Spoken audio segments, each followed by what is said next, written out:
free skiing, I mean, that's an extreme sport. Can you tell us a bit what it is? Because I think not everyone around the globe really knows what that discipline really is. So free skiing is, you're on skis, and the skis look a little bit different from race skis or your typical rental skis because they are twin tips. So the front goes up and the back also goes up, so that allows you to ski switch backwards. And you'll need to ski backwards because the whole discipline surrounds, it's pretty much like gymnastics. On skis, you're doing flips, you're doing spins. There's a half pipe, which is shaped like this, and you jump out and back in. And then there's another discipline called slopestyle, which is jumps and rails. And then finally, the last discipline is called big air, which is just one big jump. And in terms of skiing, what makes it different from anything else is that it is very expressive. It's very creative in terms of gymnastics, right?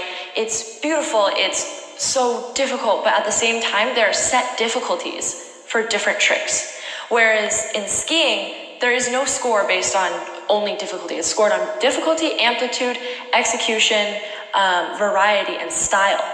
So if you do it differently than anybody else, it'll score higher, even if you're doing the same trick. And everybody will do that trick differently.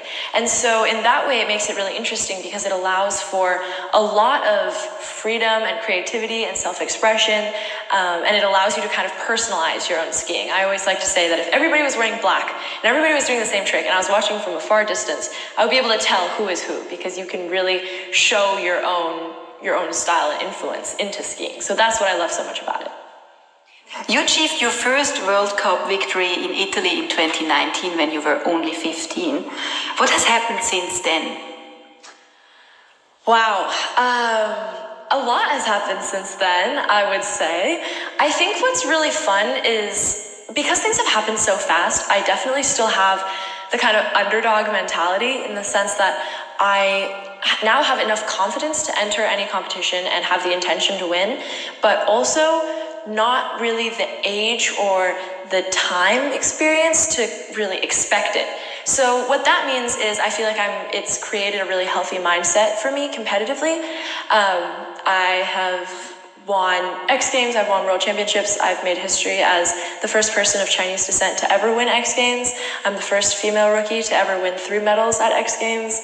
I'm the first female rookie to win ski halfpipe. One of my biggest goals in skiing has always been to inspire young girls, especially young Asian American girls or young girls who don't really see representation in our sport yet. And so that is really exciting to me because I've always had that as a goal, but being able to see those records being broken and see myself taking those steps towards it is kind of a mind-bending moment for me. So it's happened really fast, but I'm really grateful for all the people who've been around me, my sponsors, IWC, my family, my mom, my coaches who've supported me the whole time. Right? Sometimes you feel like, as a young person, you feel like, oh, I have to wait until I'm older before I can really make change or before I can really do things that are important and impactful to the world. But really, I think it's important to be a young person and to show that age doesn't dictate capability.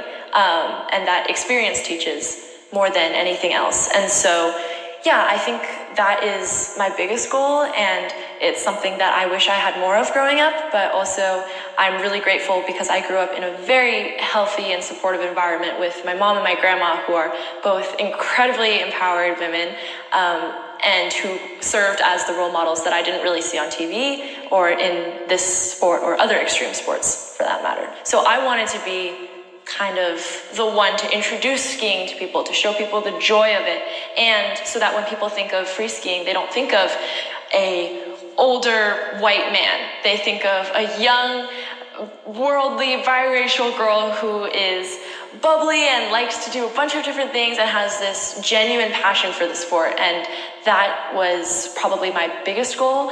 And now, looking in China, it absolutely has paid off. I see, before there were nobody at the ski resorts. I knew everybody who free skied in China because there were only a handful of them. There were probably 20 or 30 people in the whole country who knew about it and who were really doing the sport. And now, I could never count. I show up to a resort and there are just lines everywhere and people are with their families and their friends and everyone's having a great time. And so it's really exploding. So I'm really glad to have even made a small impact in that.